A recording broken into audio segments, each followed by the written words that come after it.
With so many options, why choose Arizona State University? For me, the only online option was ASU because of the quality. Their faculty was really involved with their students and care about your personal journey. The dedication to my personal development from my professors, that's been extremely valuable to me. Earn your degree from the nation's most innovative university. Online. That's a degree better. Explore more than 300 undergraduate, graduate, and certificate programs at asuonline.asu.edu. This is Ready, Set, Bet with Matt Brown and Mike Somich on VSiN, the Sports Betting Network. Sunday edition of Ready, Set, Bet here on VSiN. Matt Brown and Keith Irizarry here on with me for the next 3 hours as we take you into the final two games of the Elite Eight. We'll run down Major League Baseball slate. We'll also get Keith's hockey thoughts because you know I don't have any, so we'll get those as well along the way. Keith, a pleasure to have you on the show here and can't wait to see the next 3 hours. Yeah, we're going to have a lot of fun. You know what I realized is you less hair on this show now that I'm stepping in. So I apologize for that. Hopefully there's no shine off the dome and we can rock for 3 hours. I mean, I got to be honest with you. It was a 2-product day for me today. I put the first layer of stuff in. It wasn't sitting where I wanted it to. Didn't have enough time to re-shower. Had to go in with some backup product to get the lift today, Keith. Yeah, it's a tough life that you lead. I mean, I just woke up this morning and put a little shaving cream on the top of the head, shaved it down. Yeah, I have not had to use any product on my hair. I want to say since 2009, 2010. It's been a while. Been a minute. That is, you know what though? That probably saves you some cash along the way. It probably saves you some, like some heartache, headache. I mean, listen, making appointments for me is always terrible, so I've got to do that. There's a lot of bonuses to what you got going on over there. Jensen Lewis going to join us here in about 15 minutes. We'll talk some baseball with him. Vaughn Dalzell is going to join us as well a little bit later. We'll get his thoughts on everything going on in the sports world. But Keith, we have some games that are happening here rapidly that we do need to talk about before they get going. And I know you have a play here in this Phillies and Nationals game. We do know we're not going to have JT Realmuto out there for the Phillies, nor are we going to have Trey Turner. Yeah, here's what I'll tell you, and it's not reinventing the wheel. Bryce Harper is really good at baseball, right? Yes. And when he's hitting well, from doing this for MLB Network for the past 4 years, betting style, it's you ride the Bryce Harper waves until they're done. So he started off the season looking good, 3 for 9 with the stick, has an RBI. I'm not going to go with the RBI. Hits, runs, RBI was something I could have done. Let's have a little bit more fun. It's a Sunday. Let's have a little bit more to be invested in. So we're going to get Bryce Harper to get a hit, which he has done in each of the 2 games. We're going to get him to get an RBI. He's done once.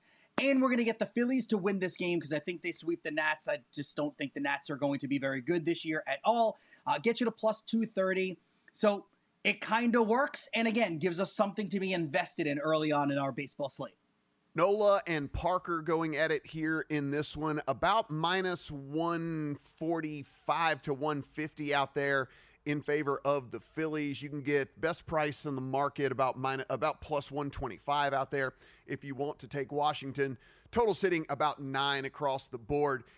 Keith, for me, I am holding a Phillies ticket in that division. In one of the obviously big things that I said in all of this was, it's an aging team. It's an older team. I understand I'm going to have to run pure from an injury standpoint if I'm going to get this Phillies ticket home, but I didn't think if they were all things equal and if the health was there, that there was that big of a gap from where they were priced comparatively to the other teams. And here we are just a few days in, and I know it's unfortunate Realmuto fouls the ball off of his foot. You can't really help that, but Trey Turner already missing games. I'm not feeling good about my handicap. Yeah, I got to be honest with you. I don't feel that great about your handicap on this one either, unfortunately. And I know we're first time we're working together, so hopefully you don't just, unplug my connection now because of this. Listen, I think that is a division where I could see any of the top 3 teams winning it.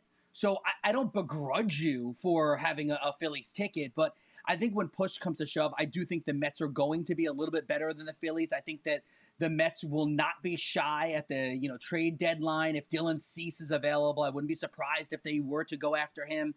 They obviously are hoping that Montas and Minaya are going to be healthy at some point and be able to be part of this rotation. The hitting, it'll be there. And as for the Atlanta Braves, I think they're going to I want to say, bounce back almost from last season. I think they're going to be good too. So it's going to be a tough division. I could see any of the three of them going. If I were handicapping it, I would have had the Phillies as my third option out of the NL East. We have another first pitch coming about 10:40 Pacific. That is Heaney versus Meyer there in Pittsburgh and Miami. This is currently not quite a coin toss, minus 118, the best you're going to find out there on Miami. Andrew Heaney, we know, obviously a huge prospect whenever he was coming up. Hasn't really panned out to be the guy that everybody thought he was going to be, but has scratched out a decently long major league career here. What do we see, if anything, here in Pittsburgh or Miami? I would take the Pirates to win this one. You're right about Andrew Heaney. He's one of those guys where you look down and you're like, wait, has he really been in the league that long? I know. And he has, right? Because he's shown you the flashes, Matt. Like, there's been the moments where you're like, okay, he could be a number 2 starter for a team. And then there have been the times where you're like, are we sure he deserves to be in the major leagues and be in a rotation? With the Marlins, you never really know what you're going to get. It's a lot of either journeymen or young players on that roster.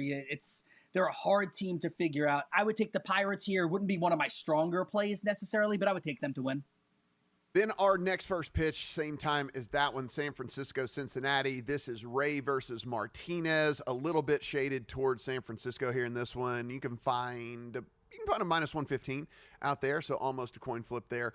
8.5 is our prevailing total. I did have a play here in this one, and this one's a leap of faith here, Keith. I played Robbie Ray over 6.5 strikeouts at plus money here. You can find a plus 130 out there on that one. I think Robbie Ray, kind of the forgotten dude, because of the injury and stuff. But man, this dude, when last time we saw him, was still dealing. And there's just a good amount of swing and miss in this Reds lineup when you factor in McLean and Dela Cruz and Encarnacion Strand. Blake Dunn actually has a lot of swing and miss in him. Gavin Lux's K rate is up about 6.5 points whenever he faces lefties as well. So I understand the early season hesitation in a bet like this. I would not do this if it wasn't plus money, because we have seen guys already getting pulled at 77 pitches, 81 pitches, et cetera, But with the plus money here and as much swing and miss as there is for the Reds, I did like Ray at the plus money over 6.5 Ks. Talked about this with Stormy on Friday on Money Moves, where if you're going to make this type of play for 6.5 strikeouts or more this early on in the season, it has to be plus money. It's the only time that you're going to do it. Because, like, how about Friday? You had Kevin Gausman, right? Kevin Gausman has had his highs and lows as well. You wonder if he could get 6.5. It was plus money. I didn't play it, but it was something at least I gave out, at least something to discuss. Your play here, the reason why it makes even more sense is because of what the Reds do with the stick. So what you're banking on, I'm assuming, is that if we can get 6 innings out of Robbie Ray, that's what you need. You need 6 innings out of him so that you can get 1 strikeout per inning, and 1 inning you get the 2. If you only get the 5, now you're in a little bit of a struggle bus. I think this is a solid play. I could rock with you on this one. Yeah, I like it a decent amount with Robbie Ray specifically up against this lineup. But again, like I said, it's early on in the season. It's a leap of faith. You have to play the plus money here. You can't be laying, because you never know how these managers are going to treat these pitchers early on here in the season. Of course, we know the Elite Eight is coming to us. We have 2 different games here today. When we take a look at the spread, and this is the interesting thing to me here, Keith, the first game, Tennessee and Houston, this is now 2.5, 3 in favor of Houston, with a total, though, opening at 121.5, 122-ish out there. Bet up now this morning all the way to a market high of 127. So while we have a couple of teams that are known for their defense, we are seeing some people thinking that there might actually be some points in this one. Well, this is because people who watch basketball have been to AAU games and have had more points than 122, 123, 124 points. So that's why you're like, your mind goes, how can that be possible? Yeah. That these 2 elite basketball teams, which, by the way, I know they both play great defense, they do have offensive players on their rosters as well that can actually score. So it goes to that. I think that's why it gets bet up. I think the fact that this moved from 3.5 to 2.5 is very enticing on the Houston side. Like, if you think that the Cougars are going to win today, and I'm not sure if you do or not, Matt, but if you believe that the Cougars are going to win, then you might as well take it 2.5, because more than likely they're going to win. Like, that's a really good number. I think they're going to win by 3. That 3.5, it scared me. The 2.5 now entices me. Yeah, I missed the 4. I did catch a 3.5 with Tennessee, Okay. mainly because you do have 2 of the 3 best defenses in the country going at it in this thing. The total at least tells us, even though it has been bet up, that it's still going to be a low-scoring game. And anytime that I can see a total that is as low as this and I can get more than one possession, so I'm on the other side of 3, getting the 3.5. The more than one possession was the thing that kind of got me there. Like you said, at 2.5, it is far less attractive. I know people who don't bet this a ton would look and go, dude, it's a point. What are you talking about? But when you're talking about the difference between 1 possession and 2 possessions, it is massive from a betting standpoint for me. I do expect Tennessee to put a ton of focus on LJ Cryer and trying to keep him from scoring there and forcing Houston to try to look at other scoring options in this game. And so, again, on the other side of 1 possession was why I got to the Tennessee side of all of this. I do think Houston is probably the better team, but if we're going to go down to a 126.5 total in this type of thing, give me the 3.5 just from a betting standpoint. Yeah, I think rebounding might be a really key factor in this one too. Houston is the better offensive rebounding team, so if there are missed shots, there's an opportunity there for the Cougars to get some putbacks, and which is why I ultimately, and I'm not trying to, put the cart before the horse, I think we end up with all 4 number ones playing in the Final Four. Yeah, it seems as if we're destined to that, and I talked about it a little bit yesterday on the show. I don't know if we're going to get away from that here anytime soon either, with the way that the transfer portal is now and the way that the NIL stuff is. I imagine just the strong continue to get stronger with all of that. When we come back, our very own Jensen Lewis is going to join us here. Not only will we talk some baseball with the former Major League pitcher, but we'll also talk some leans here. Not a full bet here, but a lean in that Tennessee and Houston game, and see which way he is going with that one. Maybe he's coming my direction. A little bit of forecasting here is how that's going to go. Ready, set, bet here on VSiN when we come back.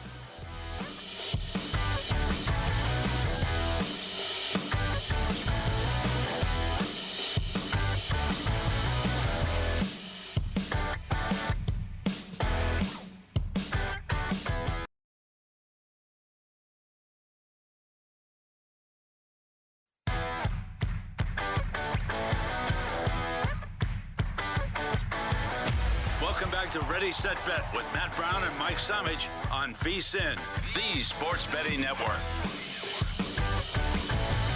Ready, set, bet here on VSiN. Thank you for spending Sunday with us, whether it be on YouTube TV, channel 158 over on Sirius, our very own VSiN Watch app, whatever it may be. Thank you, Matt Brown, Keith Irizarry here on a Sunday. And now we're joined on the Progressive Guest Line by our very own, you can catch him every single morning here on the network, Jensen Lewis. How you doing, buddy? I'm doing good. We survived the week in Vegas again, so we lived to see another day, and excited to get the rest of this regular season moving in baseball. But boy, a couple of great games in the Elite Eight yesterday, and we got 2 dandies again this afternoon. Yeah, let's start right there with the tip that's coming here shortly in Tennessee and Houston. This is 2.5, 3, depending on where you look, in favor of Houston. Bet up now to about 126.5, though a couple of 127s have popped at a couple of the books out there from a total standpoint. So we see 4 or 5 point movement there on that from the opener. What do you see here in the Vols and Cougs? Yeah, initially, Matt, I kind of looked to the Volunteer side on the spread, but looking at some of the numbers coming in a little bit late here, I think I may just throw the spread out and go right to the Cougar money line. So selfishly, from our VSiN.com bracket submission, I need all the number ones to get through, so I'd rather be right. And so we got 2 through already, with Florida coming back and Duke handling Alabama. So I do see it as a nip and tuck. The spread, with where we saw kind of the regression yesterday with Duke and Alabama, and fairly easy under that number, which was bet up so high. I would lean, obviously, that this thing would stay pretty close and be a defensive battle, but I'll take Houston with Kelvin Sampson and company being able to eke it out there right at the end. All right, so I have Houston as well, so you're actually on my side on that one. We'll go over to the later game, Michigan State and Auburn. Auburn's had their highs and lows over the last week and a half. Michigan State, not a team that a lot of people thought going into this would be here. They are. Who do you like in this one? I do think Auburn gets through, Keith. And here's what I love about where Bruce Pearl usually is in these spots. The moment is never too big, and I think he's got as talented a group as he's had in quite some time. All that knowing that Michigan State had a bit of a scare towards the end, and if you had to Ole Miss plus the points there, my goodness gracious, no longer meaningless threes at buzzers, no matter where you are. So I think defensively, Sparty can handle, I think, through the first half and into the second half. But I would believe that Auburn in transition might be able to exploit a little bit. And if they do what they need to do in the front court, then you're going to force Sparty to have to shoot from beyond the arc and be really good at it. We've yet to really see Michigan State throughout the ledger of the season be able to beat someone from distance. So I think Auburn's all-around game does enough to get this done. And, hey, boys, we get the chalk of chalk. We get all 4 number 1 seeds in San Antonio for the Final Four. I'd be okay with that. I'd be okay with that. Yeah. That would not be great for my. I have one Calcutta team left. It's Tennessee, so I have a little bit of a rooting interest left in Tennessee here in this one. Let's head over to the Diamond. Speaking with our very own Jensen Lewis here on the show. Red Sox and Rangers. We get Richard Fitz, who ends up making that rotation there for the Red Sox, going up against Jacob deGrom, who we know when he's on the hill has been absolutely elite. The problem is he hadn't been there very often of late. Minus 162 on the Rangers, plus 136 on the Red Sox, a 7.5 total here in this one, Jensen. And I guess a lot of us are wondering as we head into this, we hear the stuff in the offseason about Jacob deGrom going, you know what, I don't have to throw 100 actually to get guys out. I can just throw 96, 97 to get guys out. And he's going to at least try to tone it down just a little bit. But how big of a leash are they going to give him here in this one? I don't think it's long, and I don't see him going past 5 if he gets there, and that lends me a little bit more to the dog here. I was lucky to snag under 8, down to 7.5, as you talked about. A bit of a higher price there, as you see, plus 137 on the Red Sox. So I do have that in pocket, too. I got it as a better number.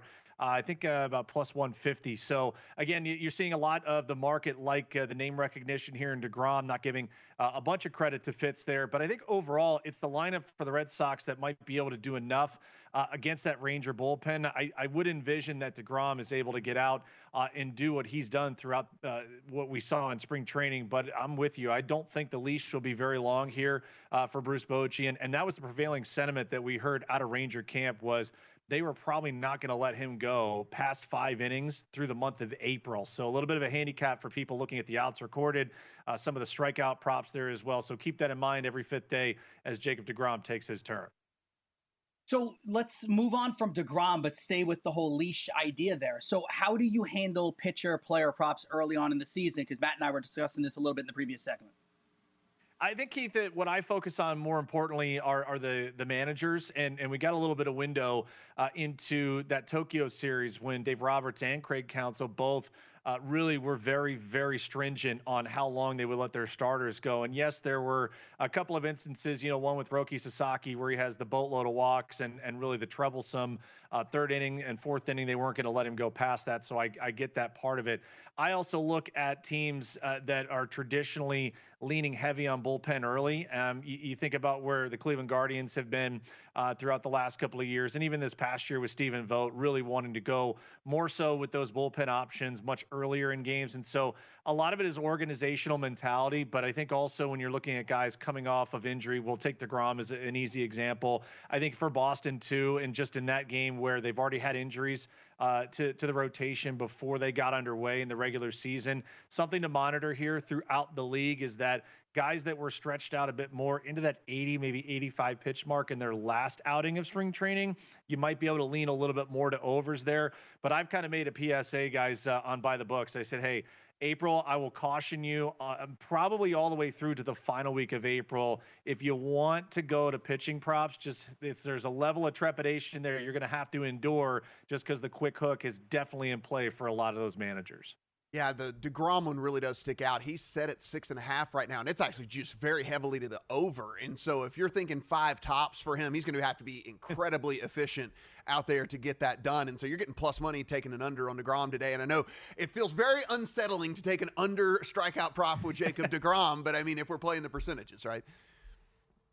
I think for that, you might get 2 at least freebies the way Rafi Devers is going right now. So maybe that's it right there. But I totally agree with you, Matt. I think, again, kind of where Keith was going with it, the overarching point here is if you're looking for the swing and miss portion there, you just have to weigh whether you'd rather take the strikeout prop or whether you look more to an outs recorded, just because we already know where the pitch counts are going to have to be if you get into those 6, 7s of strikeouts. So just something to monitor as we move forward.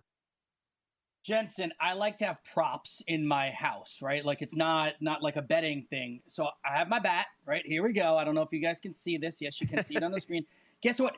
It doesn't have a torpedo barrel. So the New York Yankees hit 475 home runs yesterday in a singular game. It's a brand new record. I don't know if people knew that or not, but literally everything was hitting. So break down this torpedo barrel. Why is this allowed? And bad journalism, I'll ask you a second question. So if it's going to be allowed, is this going to be something that everyone will start doing now? By the letter of the law, Keith, it is a legal way to have the bat constructed. And, great job by the people at MIT to actually figure this thing out and just how the dimensions end up playing in and how the actual physical construction ends up putting the majority of that hardness, if you will, in the area of where you can essentially barrel the ball as much as possible. So trying to maximize those contact points and also the maximum amount of hardness in that area as well. So you saw, maybe the unconventional types of a Volpe, be able to go deep. And then, looking at Jazz Chisholm, 9 home runs is 9 home runs. And again, you look at the pitch locations first and foremost. Nestor Cortez, did not have it. And so to put the meatballs where they were, the ball that Judge hit is still going. And I think NASA's left a voicemail on Nestor Cortez's phone about, hey, we're still tracking that sucker. But I'm interested in moving forward when they get out of Yankee Stadium, Keith. And as someone who's been the victim of some short porch homers there in my career, I'm anxious to see how this type of bat plays and if there is regression once you get away there, because we know that, Yankee Stadium is so unique down the lines, and some of the homers that have been hit here in the first 2 to 3 days have been, not necessarily homers in the majority of other ballparks. So I'll wait to pass judgment, but it is something to monitor here, not only for the Yankee bats, but also as it proliferates around the league. Jensen, only about 45 seconds here, but we do have Sunday Night Baseball, Braves and the Padres, where the Braves are short dogs in that one with A.J. Smith-Shawver going. You are going to back the dog there. Yeah, I do, Matt. I like kind of where this sets up here for not only Atlanta, but I also like how it sets up for the Atlanta lineup against Nick Pivetta, a guy that also will probably have a shorter leash tonight. Thinking about where those left-handers will probably be able to generate some offense, I think that's the way to look at it. Again, the short dog would absolutely love an opportunity to get that and also to get a W on Sunday Night Baseball. He is Jensen Lewis. Catch him every single morning here on the network, VSiN By The Books. Jensen, appreciate the time and good luck today. Thank you, guys. You too.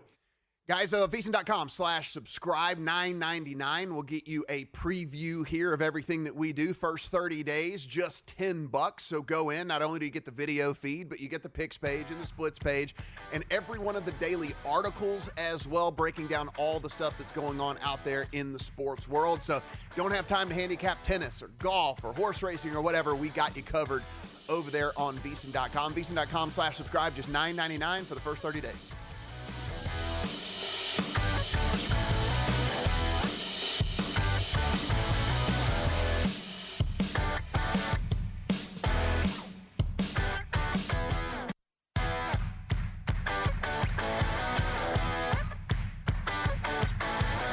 Welcome back to Ready, Set, Bet with Matt Brown and Mike Samich on VSiN, the sports betting network.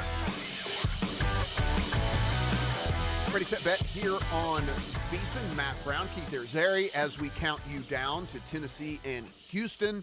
Tipping off here in about 45 minutes. This is currently 2.5 or 3 in favor of Houston out there. Though we do see some juice creeping into the market, this could end up at 3 everywhere by the time this thing goes off. We talked about this a little bit earlier, Keith, but big thing here is the opener of 121.5, now bet all the way up to 127 as a market high, 126.5 the prevailing total out there. So people coming in, looking at this one and saying, okay, it might be low scoring. It ain't going to be that low scoring. So we've seen this thing move about 5 or 6 points. Yeah. Again, this is a situation where I don't know, the sharps might not necessarily dive in on this, but the casual bettors will look at the number and go, there's just no way that these two elite, and I say that on purpose, these two elite college basketball teams can't score 125, 126, 127 combined points. They can't get to 130. So that's what the casual fan will do. Honestly, if this is at like 127 and a half in the next 20 minutes, I'm betting the under. I'm going to take it on. I like if this gets up to 127 and a half, I think you take the under. I think it's clear. Yeah, I'm with you. I mean, this is, I know it's hard to wrap your brain around, but it is, I mean, a 62-58 game. I mean, like, you know, like that is like very much within the realm of possibility for a game like this, where you do have these two elite defenses. They don't play at a particularly fast pace as it is anyway either. So you really do have a game that looks to me could be heading towards an under. Of course, Auburn and Michigan State will happen about 3 hours after that. This has now moved out to 5.5 at a couple of books in favor of Auburn, up to market low of 146.5, market high of 147.5 on the total side of things. Keith, we hadn't really talked about this one yet, and we'll break it down in earnest a little bit later in the show. I will say I took the 4.5 with Auburn. I think the Auburn team that we grew to love throughout the course of the season, that certainly died a little bit down the stretch, where they already knew they were going to be a 1 seed, not a lot to play for. I kind of take the motivation stuff in a little bit more seriously when we're talking about college athletes than we do with the pro stuff. And so I did take the 4.5, at least as of right now, that's moved in my direction, but maybe it's about to move into a direction where people want to play Michigan State. I think the plus 5.5 Michigan State is going to be really, really sexy. I think people are going to play that. I think the way that you could play this game too is, if you think this is going to be a competitive ball game, then maybe you take Michigan State in the first half, right? Like maybe you don't think that Auburn jumps out, guns a-blazing and dominates. I'm just looking really quick. So Michigan State now is you can get them at plus 2.5 at essentially even money for the first half. That might be worth it. That might be a play where, like, if you think this is going to be a 1 or 2 point game, or maybe even Michigan State has a lead, that might be the play. Guys, over in Houston, the Texas Houston Open is going. They are already underway in their final round. Minwoo Lee is out to a minus 350 favorite there in that one. Scotty Scheffler, you can get him at 8.5 to 1, and then everybody else is 22 to 1 or longer. Reason being is because Minwoo Lee has a 4-stroke lead off of everybody, and said we already got some holes under our belt here in this one. If you look, I would love to have been able to come on here and tell you some sort of long shot that I thought could take him down, but Minwoo Lee's actually, his game over the last 2 rounds has been fantastic. Green across the board for him. Gaining strokes putting, around the green, approach, off the tee, everywhere you would look. And so he could collapse. He could. It's possible. But typically, if you were looking for Minwoo Lee to collapse, it would be because he's spraying the driver all over the place. And this course actually isn't penal if you do that. So it doesn't really matter if he ends up doing that, because this course doesn't really penalize you for doing so. So Keith, I would love to tell everyone, oh yeah, take this 22 to 1. I just can't do it. I think Minwoo probably gets it done. Yeah, I think it appears that he is locked in and focused. He'll probably be the champion when all is said and done. And you know what? On a day like today, where you have so much to bet on, you have men's basketball, women's basketball, you have baseball, you have hockey, you have the NBA. Like, all of those things are out there right now for you to bet on that you may routinely pay attention to. This is not a tournament on a day, like, this is not a sport where on a day like today, I would be like, oh, can I find a weird edge for me here? No, I'm probably just gonna, zig when other people are zagging. I'm going to the other games. Yeah, I mean, I don't have an outright on him. I've got a top 10, a top 20 on Minwoo Lee. My 2 co-hosts on Long Shots both do have an outright on Minwoo Lee, so I'm rooting for him. I'm rooting for them to get it home here in this one. Let's switch over to the Ice Sabres and the Capitals. This puck drop is at 3:10 Eastern, currently minus 340 on the money line for the Capitals, plus 270 for the Sabres. 6.5 is our total. What do we like here in this one? I mean, this you go player prop, right? So here's the deal. As you're going to continue to watch the OV watch for the Washington Capitals, so here's what we know. The Capitals already clinched their spot in the playoffs, so there are going to be some potentially down games for them as a team over the next 8-9 games of the regular season. With all that being said, if you follow the streaks and trends of Alex Ovechkin, who is now clearly within striking distance of Gretzky, needs 5 goals to tie Gretzky, 6 to be the all-time leader in goal scoring. He has 2 goals in his last 4 games, 3 goals in his last 6 games. He's basically scoring every other game. Guess what he didn't do, Matt, in his last game? Can you guess? Score a goal. Correct. Which means if you follow streaks and trends, he's scoring today. Anyway, I make a little bit of a joke of it, but I do think Ovi will end up scoring today. Minus 110 was the number I got on DraftKings. I liked it, and Buffalo can be scored upon. Keith, someone just as an overall hockey betting thing here, just for people who might be swooping in going, how can this team be nearly a 3-1 dog? Like, it's impossible. There's a lot of variance in hockey. How can I not take the plus 280 or plus 285 on one of these teams? What would you say to that person? Washington is just so much better than Buffalo. Like, there are going to be some games and some teams that one team is clearly better than them. And again, there hasn't been an indication that the Capitals, while clinching their spot with 9 games, I don't know if my math is right. It's 8 or 9 games left in the season for the Capitals. There hasn't been an indication yet that they're resting people right now. So they're still playing to win. They're still playing their best hockey, and they've got this milestone waiting to happen. So the other part of a lot of this is when you take, and for all you like novice hockey bettors, if you like a certain player to score a goal, take a look at their shots on goal also. There's direct correlations there too. So if you think that Ovi's going to score today, I would take a look at what are the odds now for the shots, right? So if 3 shots on goal is close to even money, I would either parlay those together, or I would possibly just take them separately. That's fine too. I would look at the 4 shots. I would also start thinking about laddering these shots as well. So if you think that Ovi is going to be active and you think that Buffalo is going to give up a lot of shots, I would probably take Ovi 3 shots. I would take him 4 shots, and I would take him 5 shots. I would do all the math percentages, and I would make it so that I'm going to win. As long as 3 shots happen, I'm going to win something no matter what. Another one with a big spread here on the money line. Islanders and Hurricanes, that's 5:15 Eastern, minus 360 for the Hurricanes at home here, plus 285 for the Islanders on the road, 5.5 the total. But we're heading back to the player prop market here. We are. And what you're going to learn, Matt, with me is, I mean, I'll give sides and totals sometimes. I'm much more into the player props. Like, I really enjoy them. And I think there's ways to find really cool edges there. Like with Tony DeAngelo for the New York Islanders. So to score a point today would be plus 130 on DraftKings. Now, one side of this is DeAngelo has a 5-game point streak. At some point, it's going to end, right? Well, he's got points in 8 of his last 11 games. Then you look at time on ice sometimes for these guys too. So DeAngelo plays on the PK and plays on the second line unit of the power play sometimes, which means you're getting more ice time for DeAngelo. He's not a star, which is another reason why we're getting some good bang for a buck with the plus money here. The Islanders need to win. They need to start gaining some points. They're 3 games back of the Rangers for the final wildcard spot in the East. And they've got teams ahead of them in the Canadiens and the Blue Jackets, and neither of those teams are moving in the right direction. The Islanders are one of those sneaky teams. If they could find their way into the postseason, maybe they could pick some teams off. As it said, I don't think they ultimately will end up in there, but they're going to be a hungry team. DeAngelo gets a point. Got a couple more hockey plays from Keith a little bit later here in the show, but to remind you guys, if you have not done so already, First Bet is where we go and make our horse racing bets around here. So head on over to firstbet.com. That is the number 1 STBET.com.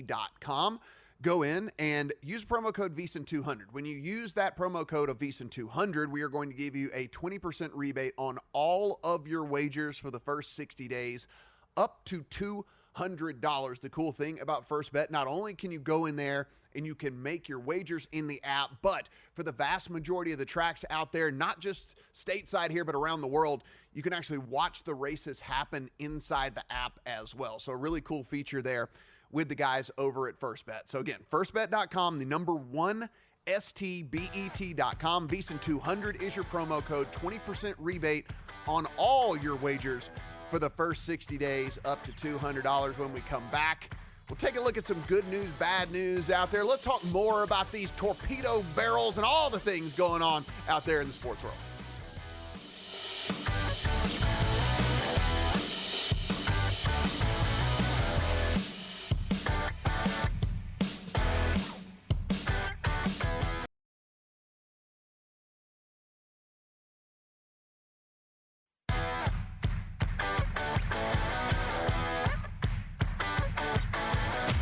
Welcome back to Ready, Set, Bet with Matt Brown and Mike Samich on VSiN, the sports betting network.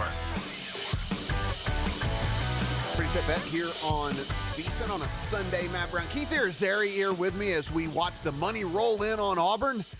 All the fives are disappearing. 5.5s now popping up across the land out there. So people coming in and thinking that this Auburn team that did stumble down the stretch and didn't look so great in that SEC tournament has turned things around. And like we said, there's 1 5 left in the market out there, Keith, at the major books, rest of country books, and everything else has moved to 5.5. Yeah, we opened this show 45 minutes ago and we kind of saw it trending that way. And I think you could follow along. You could see where the bets are going to be headed. I think that one's going to be fascinating because I think Auburn clearly is the better team. But in the back of your mind, you got to wonder about how they limped in to March Madness and how they didn't necessarily look dominant early on. And Tahad Pettiford, he's young. And he's got, back-to-back games of 20 points? Like, can he continue to keep that going? Is Janai Broome really as good as everyone, advertises? And the Michigan State side, and I know I'm getting into the weeds here, Jace Richardson, you could make an argument, is the most talented player that will be on the court in that game. But he doesn't always play that way. He, at times, and I don't know, like at times I almost feel like he's a little passive, like he wants to dish the ball, let other people get involved.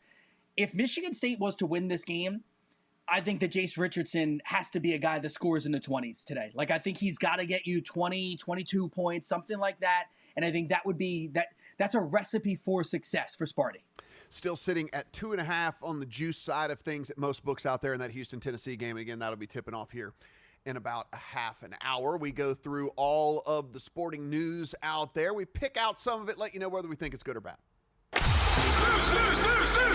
Is it good news? I got great news, guys. Or is it bad news? What type of news is it? Well, to be perfectly frank, it's bad. It's kind of always NFL season, everything keeps popping up all the time. The NFL's done a really great job of making sure that they are top of mind throughout the course of the year, Keith. And so we get the news here that the competition committee has made a pitch for the dynamic kickoff to remain permanent. We know this was kind of an experiment this past year with all of that. I'm indifferent. I mean, for me, I don't know if it's good news or bad news for me because I'm like, I get it. The old kickoff had gone the way of the dodo because they were just kicking it out of the back of the end zone. But then they figured out this way was you just kick it out of the back of the end zone anyway. They take it at the 30. Who really cares? So I don't know. I'm indifferent. Unless they come up with something better, fine. I'm okay with it. So bad television, right? Because I'm indifferent also. Can I just steer us clear to something else in the NFL? Are you okay with me hijacking this for a second? So with the Green Bay Packers apparently being the team that wants to get rid of the tush push, and now I saw Jeremy Fowler on ESPN this morning talking about that it appears that they may end up voting that the tush push is going to be gone, although the wording is going to be weird. It's like as long as you might have a certain amount of time after the snap. Listen, stop being soft. The tush push, if you want to stop it, stop it. If you want to be good at it, be good at it. Just because the Eagles can do it and you can't doesn't mean that it should be gone. Just because the Buffalo Bills can do it and you can't doesn't mean it should be gone. And I'll ask this, Matt, and I don't know where you sit on this one, but my problem with people wanting to ban the tush push is, then I would ask you this. Should we also ban any time someone has the football, you can never push them forward? Like, that's what I would like. So Matt Brown, you catch the football and you get slowed down at the 32-yard line, and then an offensive lineman comes storming forward and starts pushing you forward and you gain an extra 3 yards. Nope. I want to take those 3 yards away. Stop. Like, it's football. They're pushing each other. If you can't stop it, figure out how to stop it. Yeah, I am 100% on that side. I have been screaming this from a mountaintop as well, which is not everybody can do it. So just because a couple of teams do it well and have figured out how to do it doesn't mean something should be banned just because you can't do it. And that's what we go back and you look. There were a ton of teams that realized, oh, we can't do this. And they don't do it because they get their guy up under there. One, quarterbacks don't even take snaps under center as it is anyway. So they're scared to put their quarterback under center anyway, as it is. And then they're just not athletic enough and don't have the guys up front to make it happen. The Eagles got it done. Like you said, a couple of other teams have kind of figured it out, but in variations of what, not even necessarily what the Eagles do. So I'm 100% behind this. You go out. You, as a defensive coordinator, are supposed to figure out how to stop me from getting the 10 yards that I need to get a first down. And so what do we do? So now you get down, Keith, we get down to the 1 yard line, right? So we get down to the 1 yard line. We can't quarterback sneak anymore because we've always done this on quarterback sneaks, right? Like we've always kind of pushed guys across whenever we get to the quarterback sneak at the 1. So now at the goal line stand, we're not allowed to do that anymore. Like, I don't even know how you enforce this. Yeah, let's start really. Yeah, all right. So you can only do a tush push if you're inside the 5 yard line. If you're outside of the 10 yard line, you have to wait, a half a second. If you're at the 50 yard line or on your side of the field, you have to wait a full second. Like, come on, grow up. Like, the other thing too is, I would throw this out, Matt. If you could if you could factually prove that this play is dangerous, like so many players are getting injured doing it, then I think you have something. Then I'm like, all right, cool. We're all about safety. We've changed a lot of the rules for safety issues in the NFL. But as far as I know, there hasn't been any issues with this except for Jason Kelce admitting that it hurts to be the one pushing forward. Right. That's about it with all this. I'm with you 100% on that. Roki Sasaki didn't even get out of the second inning versus the Tigers here, Keith, and his quote through an interpreter, "I just didn't feel like I had the stuff today." We are all marveling at this Dodgers team and how they're built and the depth of this Dodgers team. And we just assumed that Sasaki was going to come in and just be awesome. Well, here we are. It's only very, very tiny sample size, but does come in and is not able to find the strike zone and get things done. Are we at all worried at all with this Dodgers team that this is not the perfect team that we thought it was? No, because Clayton Kershaw is not even in the rotation, and Ohtani took a bullpen session yesterday, and he'll probably start pitching again by like June or July. They have built the perfect depth, the LA Dodgers. Now, that doesn't mean they win the World Series. Like that's why we play the games. But on paper, they have built all the depth, and on the field, they kind of have all the depth too. If Roki struggles, then don't start him. Move him to the bullpen. Move him down. Like there's so many options on this roster. So I don't think that, to go with the theme of this, good news, bad news, this is not bad news necessarily for the Dodgers. I mean, it wouldn't be good news, but it's not bad news. It's just a little bit of news. We talked let's stick with baseball because we talked about this with Jensen Lewis a little bit earlier here. But if you're just joining us, the Yankees did hit 9 home runs yesterday. And the story of that not only being that they hit so many home runs, yes, as we see a normal barrel, if you guys are sitting here watching with us on the VSiN Watch app, which is, by the way, go in, download at any of your app stores or whatever. Go in, VSiN Watch app. If you're a VSiN Pro subscriber, you can watch us live. If not, you can listen to it live always, and there's replays of shows and clips and all that over there on the VSiN Watch app. So the thing that came out of it, though, was they looked at a couple of the bats that the guys were using, Keith, and they were oddly shaped, and now we come to find out that it was the torpedo bats. It was designed by a guy from MIT, et cetera, which basically takes some of the weight in the wood from the end of the bat where you don't want to hit it anyway, and it doesn't equal anything good, and just moved it towards a little bit further down to put more mass and more weight there towards the center of the bat. In the MLB rulebook, the bat shall be a smooth, round stick, not more than 2.61 inches in diameter at the thickest part and not more than 42 inches in length. The bat shall be one piece of solid wood, and that's it. That's the only thing in the rulebook. So nothing, no rule broken, nothing here. Are we fine with this? Good news, bad news? What do we think?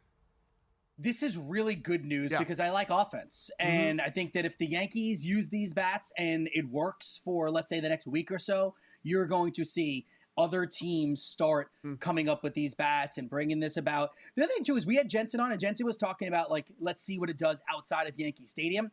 I would push back to that and say that, and we did get a chance to talk to him further about it, if you have the bigger barrel, it's not even always for the home run, but it can be for the contact, too, right? So it's going to give me more of an opportunity to get my bat out there, make contact. It doesn't mean it's a home run, but a weak dribbler to first base might now get over the first baseman's head and turn into, a double or a single if the outfield's playing well. I think that might be something to watch. It is. it's something when you read the explanation of everything, we sit here as people who have followed the sport for our entire lives going, well, why didn't we think of that before? You know what I mean? Like you don't want to hit the ball on the end of the bat anyway.